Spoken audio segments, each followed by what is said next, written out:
Ndibulise izivakashi zami. Ayi, uyathandwa umntondini. Soze ningakunabavakashi.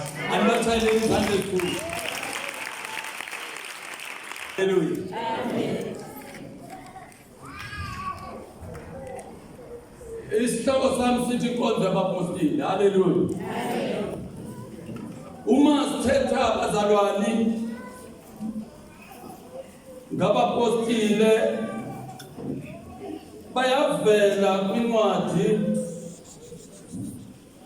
yama-Efeso chapter 4.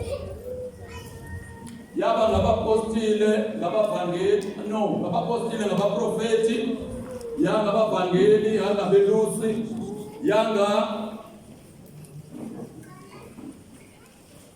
abefundisi. Ngabapostile, ngabaprofeti, ngabavangeli, ngabelusi, ngabefundisi. Fivefold ministry. So mna ke ndibe office yabapostile sevala bazalwane. Ndikwephi office na?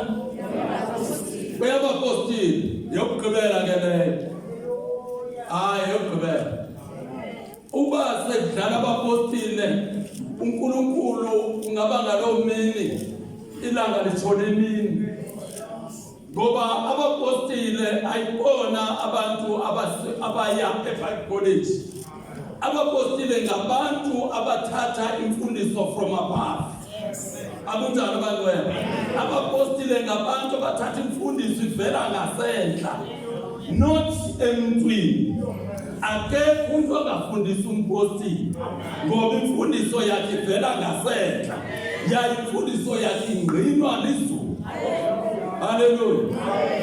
Namhlanje uNkulunkulu uzokwenza into ezinkulu. Anibethele uNkulunkulu wangezandla.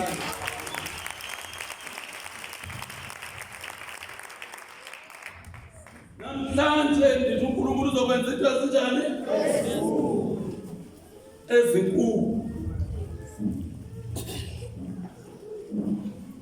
Ngoba uma kuthetha umuntu ongumpostile,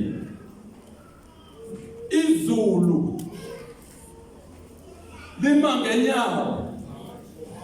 Ezulwini izulu lima ngenyawo. Masithetha ngabapostile yibona kuphela, not omnye umuntu. Ngabapostile uThixo awathi ngabo yonke into abayibophe emhlabeni lonke izobotshwa ezulwini.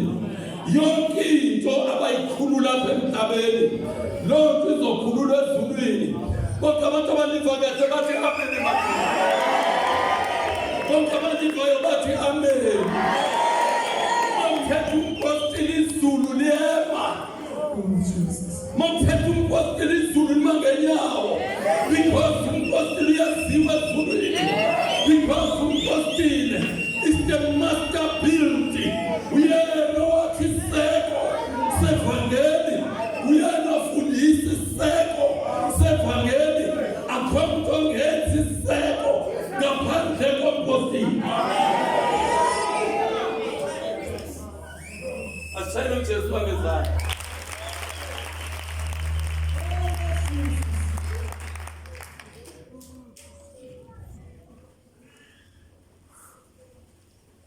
Ake sidlana amaBhayibheli. John 1 John chapter 3 verse 8. Okanye verse endothetha ngazo manje isibizwe sonke. Okay. 1 John chapter 3 verse 8. Luke chapter 8 verse 26. Matthew chapter 4 verse 24. 4:24. Matthew 8:16. Matthew 15 verse 29. Matthew chapter 10 verse 1. Luke chapter 9 verse 1. Hebrews chapter 2 verse 5 to 8. Zechariah chapter 10 verse 5. Uyona chapter 2 verse 10. Uyobi 2015.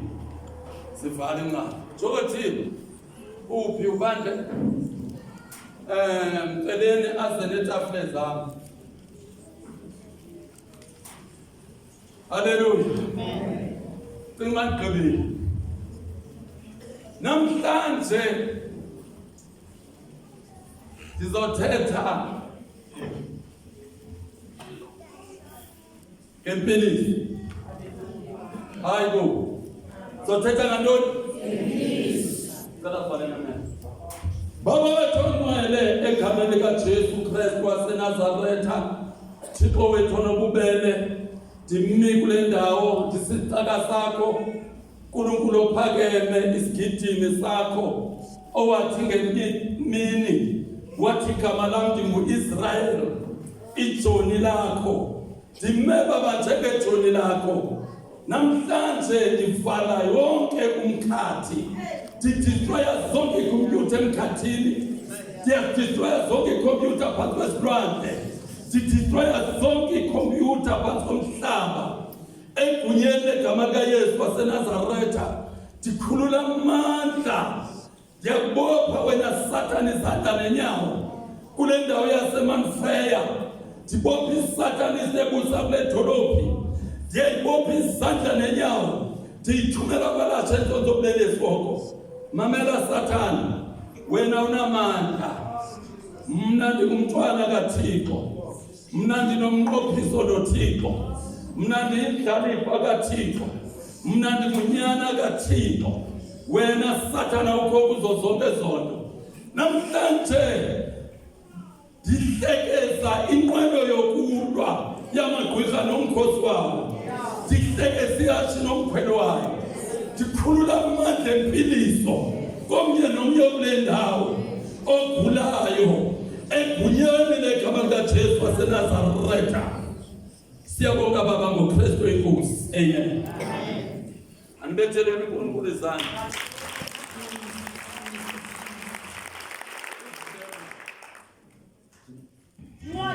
First John chapter 3 verse number 8.